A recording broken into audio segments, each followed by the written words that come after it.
Namo Buddhaya.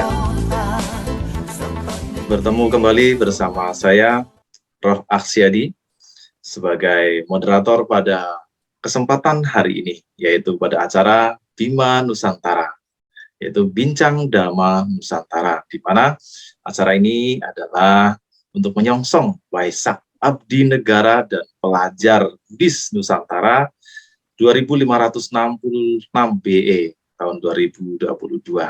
Yaitu pada tanggal rencananya adalah 27 Mei 2022. Nah, Bapak Ibu dan pemirsa semua yang berbahagia, para adik-adik semuanya, siswa-siswi Buddhis di seluruh Indonesia, pada kesempatan yang baik ini kita akan membahas Dhamma, yaitu bersama sahabat kita, guru dari Kalimantan Utara. Para pemirsa yang berbahagia, mari kita sambut kedatangan tamu kita dari Kalimantan Utara. Siapakah dia? Dia adalah Bapak Sutrimo, ya, lahir di Pati 25 Desember 1980, mengajar di SMPN 1 Tanjung Selor, Kalimantan Utara.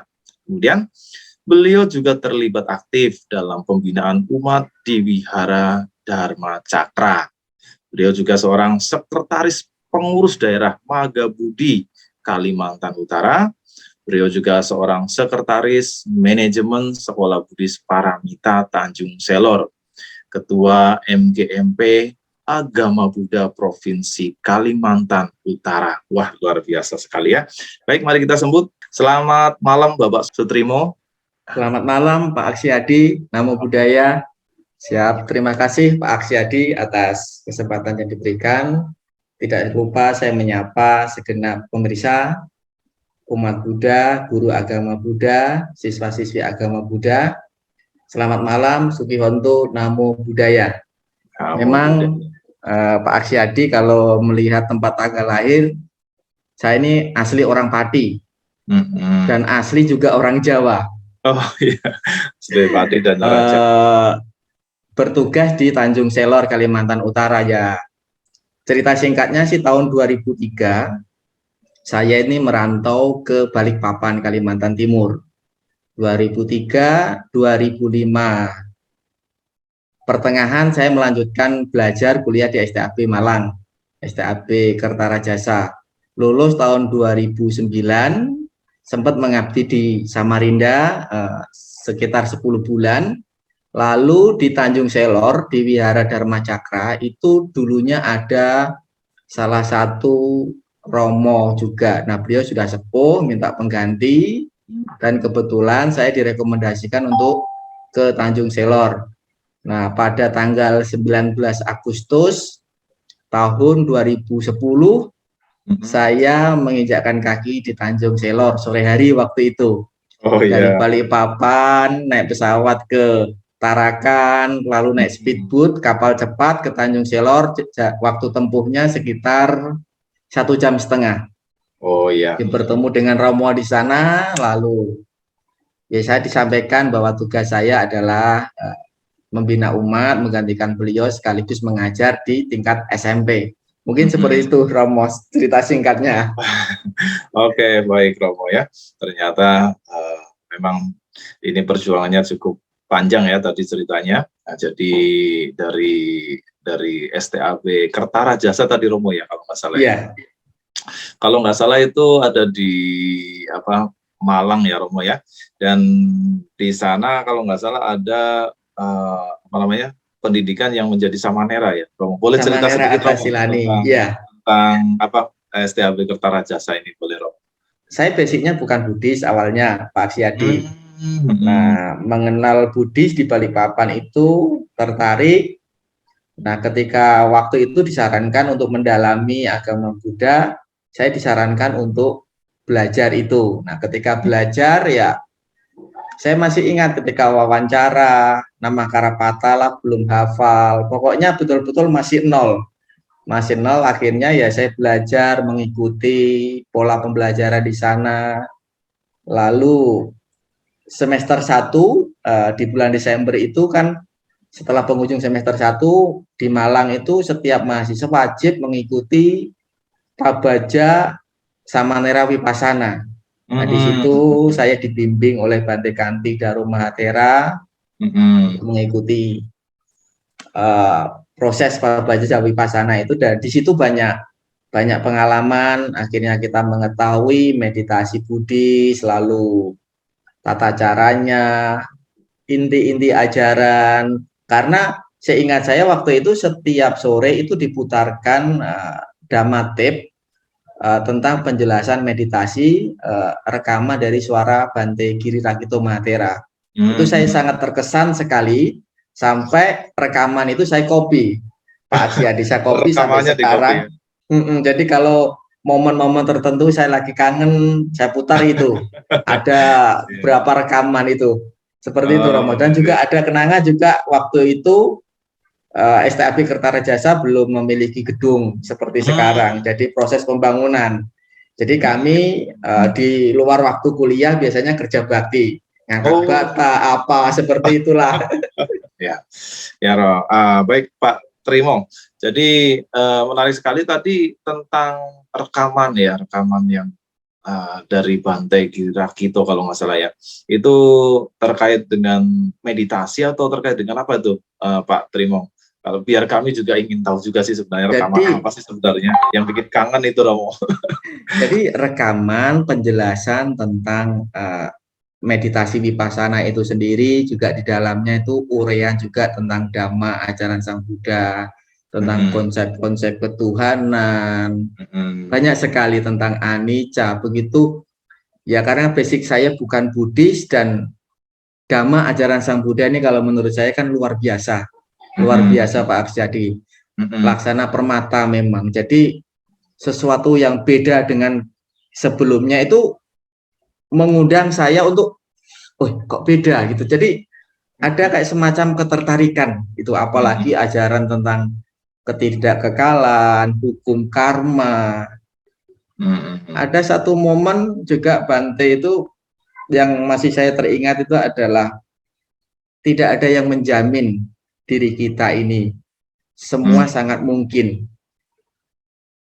Sangat mungkin terjadi, ya. Tidak ada yang bisa menjamin diri kita. Oke, Pak Trimo tadi sudah bercerita tentang kampus ya, bagaimana Pak Trimo menempuh ilmu di sana sehingga mendapat kesempatan untuk menjadi guru agama Buddha di SMP Negeri 1 Tanjung Selor ya, Romo ya. Ya, jadi selama di SMP ini boleh diceritakan Pak Trimo apa mungkin siswanya, jumlahnya berapa di sana, atau kegiatannya apa saja ketika melaksanakan KBM ya. Mungkin siswa-siswi kita yang di kota ini kepengen tahu juga Pak Trimo ya. Siap. Terima kasih Pak Aksiadi. Jadi saya mengajar di SMA Negeri 1 Tanjung Selor, Kalimantan Utara. Mengajar agama Buddha ya. Kalau untuk jumlah siswa tentu tidak sebanyak di kota-kota. Jumlah siswa tidak lebih dari 30. Jadi rata-rata setiap tahun itu ya antara 20 sampai 30 ya, sekitaran itu. Nah, saya 2010 waktu itu menghadap kepala sekolah ya. Memang waktu itu sekolah juga sangat senang adanya guru agama Buddha, sehingga kehadiran saya diterima, diperkenankan mengajar siswa-siswi di sekolah langsung. Dan anak-anak senang waktu itu, karena sebelum-sebelumnya untuk belajar agama Buddha itu biasanya dilakukan di wihara. Ketika jam agama, mereka itu ya kadang ke perpustakaan, kadang kemana. Nah, dengan adanya guru agama Buddha yang siap mengajar di sekolah, mereka senang. Waktu itu saya ingat tidak memiliki tempat khusus untuk belajar agama Buddha. Ada ruangan guru BK. Jadi saya ngajar di situ sempat beberapa tahun. Lalu pindah lagi ke satu ruangan kecil di lab komputer. Nah, belakangan Pak Aksiadi ya satu karma baik bagi siswa-siswi SMP Negeri 1 Tanjung Selor, karena oleh kepala sekolah kami difasilitasi satu space ruangan cetia. Oh, luar biasa ya. Waktu itu kepala sekolah menyampaikan kepada saya, Pak Trimo, kami mau membangun musola. Lalu saya ngomong, wah bagus itu Pak, kalau diizinkan boleh juga. agama Buddha ini difasilitasi tempat. Nah, Ah, kalau kami musolanya Buddha itu namanya Cetia, Pak. Saya bilang begitu. hmm. Jadi beliau langsung merespon baik, silakan Pak Trimo membuat Cetia di sana, di space itu bilangnya. Hmm. Pokoknya intinya Pak Trimo, kami ini bukan Buddhis, tapi kalau saya masuk ke ruangan itu atau ada tamu masuk ke ruangan itu langsung tahu, oh ini tempat ibadahnya Umat agama Buddha. Buddha. Ya, Hmm. seperti itu Pak Aksiadi. Jadi space ruangannya sih tidak terlalu luas, 4 meter kali 9. Nah, di Hmm. situ ada altar, ya nuansa-nuansa Buddhis ada Hmm. Pak Aksiadi. Wah, luar biasa ini ya. Dari Pak Trimo bersama anak-anak di SMP Negeri 1 Tanjung Selor ya, Kalimantan Utara sudah punya Cetia ya, berarti ceritanya ini ya. Berarti sudah lebih maju lagi. Memang dulunya mungkin berarti mereka ketika pas pelajaran, pas nggak ada gurunya ya, seperti Pak Trimo belum hadir, ya mungkin mereka bisa ke perpus dan tidak belajar bahkan ya Pak Trimo ya. Itu sangat sangat memprihatinkan sebenarnya. Tapi saat ini kehadiran Pak Trimo menjadi ya secercah harapan lah buat para murid yang di sana ya. Jadi mudah-mudahan ini juga dapat di apa namanya menjadi inspirasi juga Pak Trimo bagi teman-teman guru di daerah lain yang mungkin belum punya tempat space khusus. Bisa dicontoh ini langkah Pak Trimo ini ya. Jadi Pak Trimo juga memberikan masukan tadi ya kepada kepala sekolah. Wah, keren sekali Pak Trimo. Terima kasih Pak Trimo. Oke, mungkin berikutnya adalah gini Pak Trimo. Pak Trimo untuk selama pembelajaran di SMP Negeri 1 Tanjung Selor ini, apa yang mungkin pernah dibuat oleh Pak Trimo kegiatan ataupun apa hubungannya dengan wihara, mungkin apakah ada itu Pak Trimo untuk anak-anaknya, dan seperti apa mungkin kegiatan keagamaannya, sebagai Pak Trimo kan sebagai yang gurunya di sana ya. Ya, oke, terima kasih Pak Aksiadi. Kalau untuk kegiatan-kegiatan ya pernah saya membuat acara. Jadi kalau beberapa tahun yang lalu di SMP Negeri 1 Tanjung Selor itu biasanya ada semacam pesantren kilat. Jadi Oh ya. anak-anak yang agama Islam ke masjid, nanti yang Nasrani ke gereja, nah nanti yang Buddha ke wihara. Waktu itu saya bikin acara namanya Pesantian Buddhis. Jadi Pesantian Buddhis. ya saya buat pesantian Buddhis. Jadi anak-anak dari pagi sampai sore saya ajak ke wihara. Saya ajak istilahnya bermeditasi, lalu diskusi dhamma. Anak-anak saya suruh membahas salah satu suta, dan juga ada saya isi latihan baca parita. Jadi Latihan. itu sempat beberapa kali itu Pak Aksiadi. Juga ada kalau untuk konteks di luar itu juga kami atas dukungan pengurus wihara Dharma Cakra pernah mengadakan Dharma Yatra siswa-siswi agama Buddha. Jadi Ya, ya. dari Tanjung Selor mengunjungi wihara-wihara yang ada di Jawa. Jadi Oh. saya ingin membuka wawasan anak-anak itu bahwa umat Buddha itu banyak. Wihara di luar sana itu juga banyak dan besar-besar. Jadi liburan sekolah Pak Aksiadi. Waduh, luar biasa ini. 10 hari, saya masih ingat 2 kali. Yang pertama itu ke daerah Jawa Timur, Jawa Tengah, puncaknya itu di Borobudur. Yang kedua itu ke Banyuwangi, Bali, Lombok. Wah, Jadi luar biasa. satu bus Pak Aksiadi. Satu bus ya.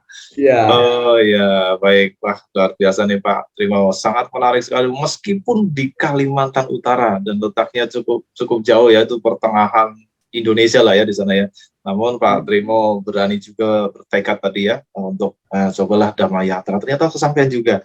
Bahkan 2 kali tadi ya Pak Trimo ya. Iya. Itu selama ada di mereka anak-anak juga kenal Candi Borobudur jadinya. Nah, itu dukungan orang tua gimana Pak Trimo untuk acara ini? Apakah ada yang ikut juga orang tuanya atau memang anak-anak saja dipercayakan ke Pak Trimo itu? Jadi kalau dulu sih anak-anak. Jadi saya bersama 2 pengurus wihara, anak-anak ada yang anak SD katakanlah 1-2 saja sih Pak Aksyadi yang ikut.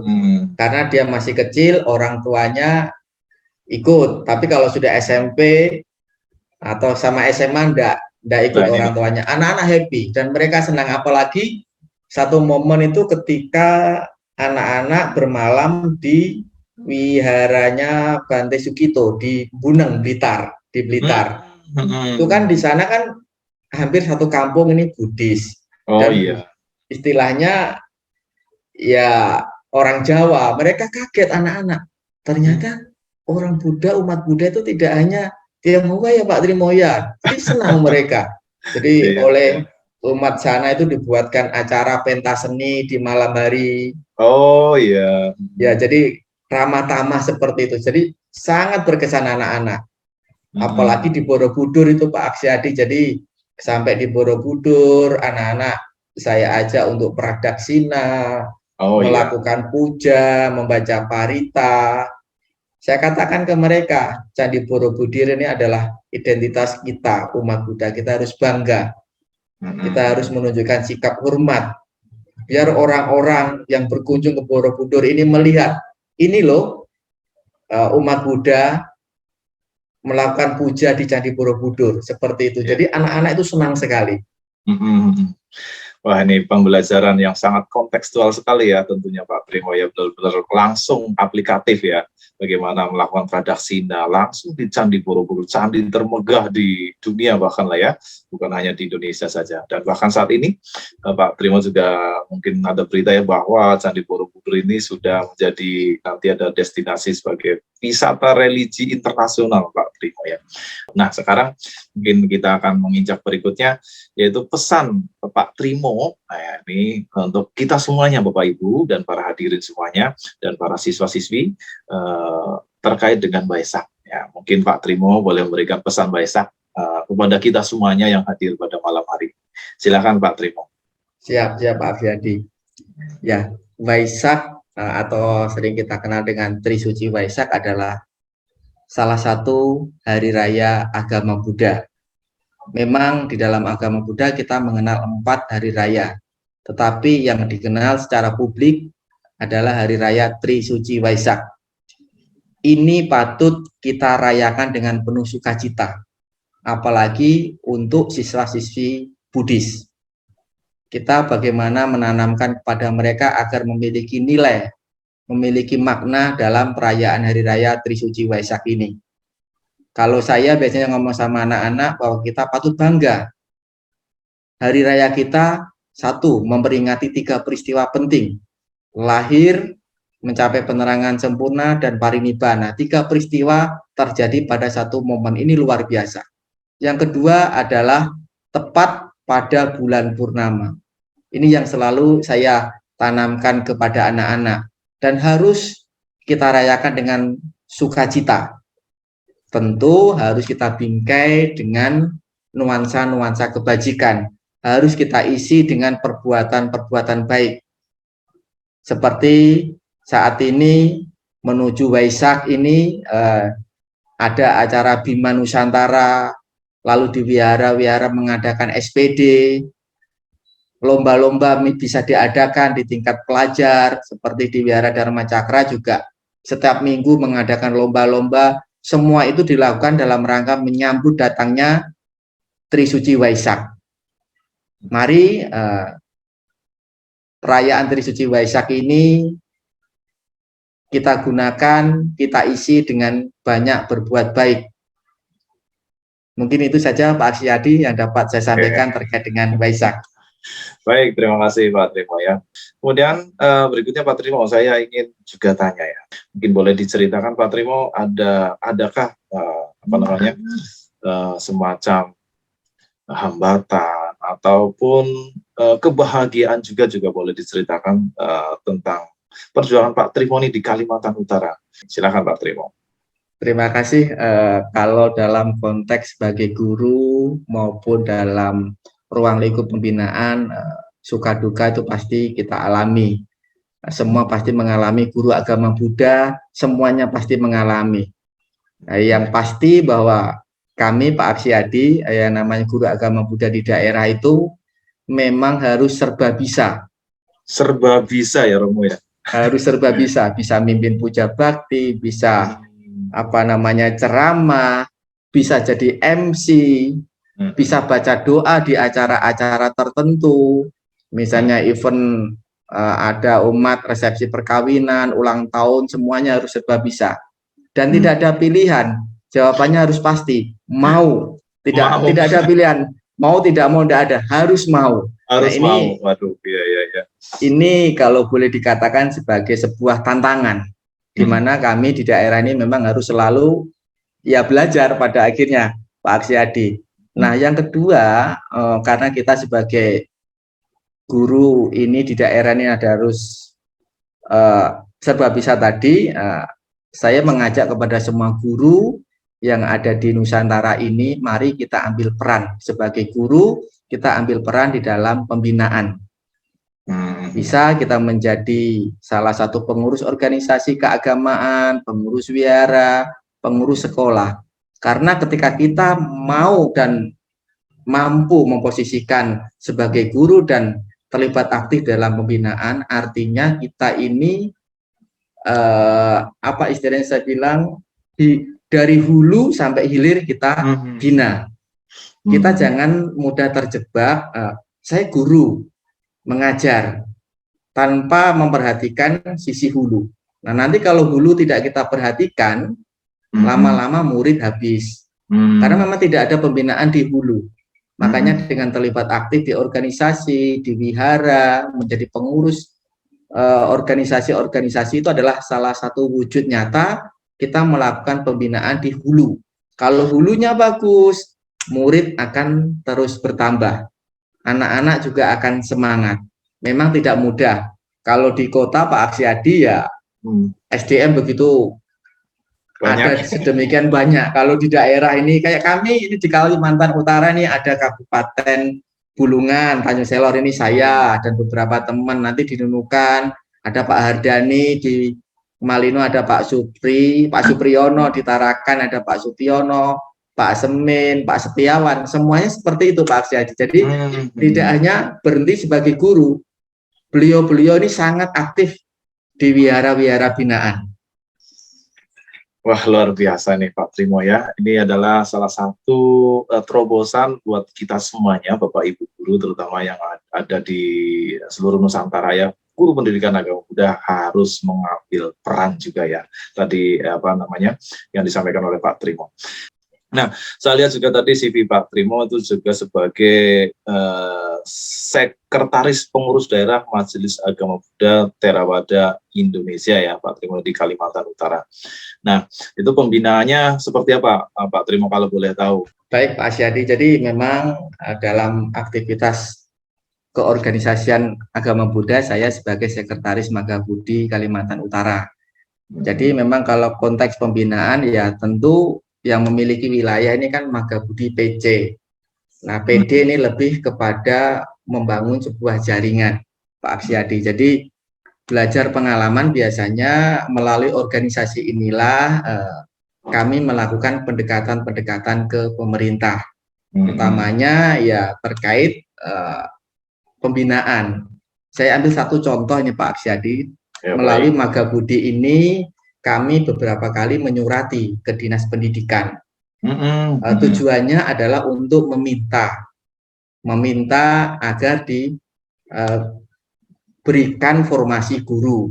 Dan ini yang berkali-kali, tentu juga tidak hanya sekedar surat, kami melakukan pendekatan, surat itu kami antar langsung dengan dilengkapi data-data siswa, misalnya kayak tahun 2018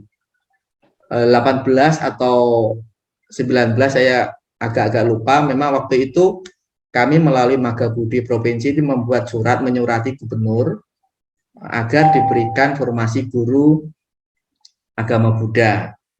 Ada data-data. Nah, akhirnya karena ada surat permohonan dilengkapi data lalu diproses ke dinas mungkin, akhirnya muncul 4 formasi guru agama Buddha. Jadi di Tanjung Selor Bulungan ini 1 guru, lalu di Nunukan itu 2 guru, di Kabupaten Tanah Tidung ada 1 guru, dapat 4 waktu itu. Dan kemarin juga sebenarnya di Kalimantan Utara itu mendapatkan formasi P3K 2, 1 di SMA 1 Malinau, 1 di SLB Kota Tarakan. Cuma sayang Pak Aksiadi tidak ada yang mengisi. Aduh, tidak ada yang mengisi, ya. itu sayang sekali. Sayang sekali. Jadi melalui Maga Budi itu ya kami guru-guru itu menggunakan itu sebagai kendaraan untuk membangun sebuah relasi networking, ya semata-mata untuk perkembangan agama Buddha, pembinaan. Baik, Pak Trimo, mungkin ini yang terakhir saya akan tanya kembali, yaitu tentang Pak Sutrimo juga sebagai Sekretaris Manajemen Sekolah Buddhis Paramita. Berarti di sana ada sekolah Buddhis ya, Pak Trimo ya? Mungkin boleh diceritakan juga nih, Pak Trimo, tentang sekolah Buddhis. Ini sekretaris juga nih, manajemen sekolah. Silakan, Pak Trimo. Jadi di Tanjung Selor ini berdiri Sekolah Buddhis Paramita tahun 2010. Diawali dari jenjang playgroup waktu itu. Jadi 2010 bulan Agustus saya datang dan waktu itu salah satu tokoh umat mendatangi saya. Pak Trimo, kita ada sekolah Buddhis Paramita, minta tolong dibantu. Kita punya visi misi pengembangan agama Buddha. Sederhananya saya ngomong, Pak Trimo, kalau anak-anak kita keluar sekolah di sekolah yang bagus, kita itu dicekokin untuk ikut agama tersebut. Nah, masa kita tidak bisa, paling tidak kita sekolah Buddhis, ciri-ciri Buddhis harus kita kenalkan. Nah, karena semangat untuk Buddha Dhamma itu akhirnya saya siap ikut terlibat, membantulah sama-sama teman-teman dengan guru-guru yang lain, dan terus berkembang sampai hari ini jenjang SD, Pak Aksiadi. Jadi memang visi misinya adalah untuk pengembangan Buddha Dhamma. Sekolahnya berada di Kompleks Wihara Dharma Cakra. Oh iya. Sekolah kampung, tetapi ya kita memiliki semangat, dan ternyata itu juga membuka peran, membuka lowongan kerja lah, bukan apa, paling tidak teman-teman alumni Malang atau alumni STAP yang lain bisa juga join di situ ya.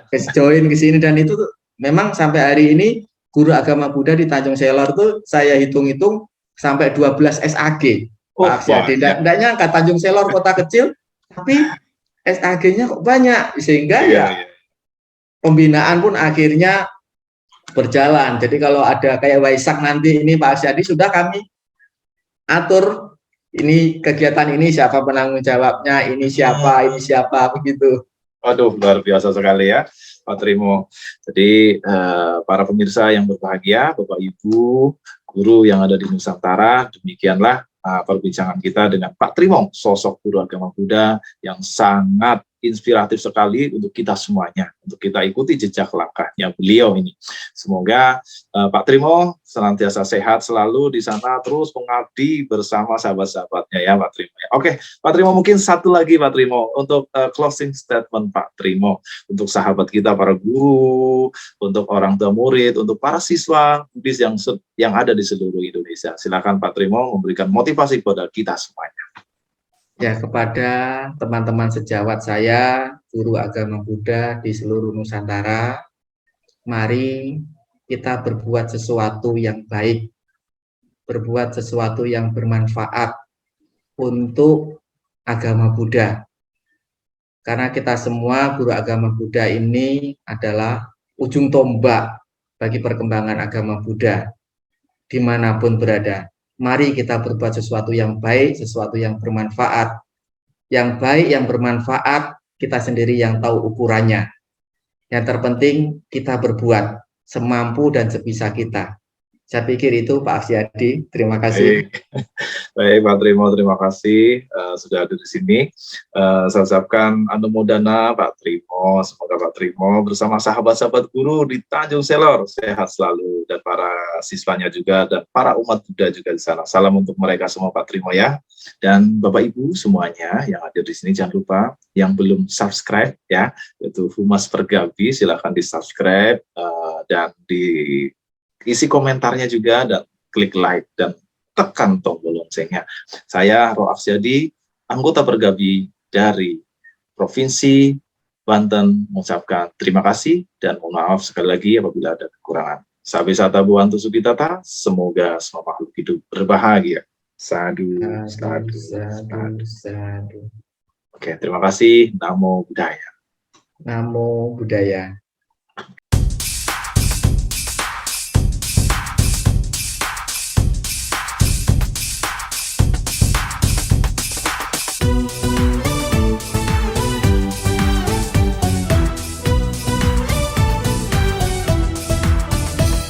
Selamat Hari Waisak, selamat Hari Waisak, selamat Hari Suci Waisak semua.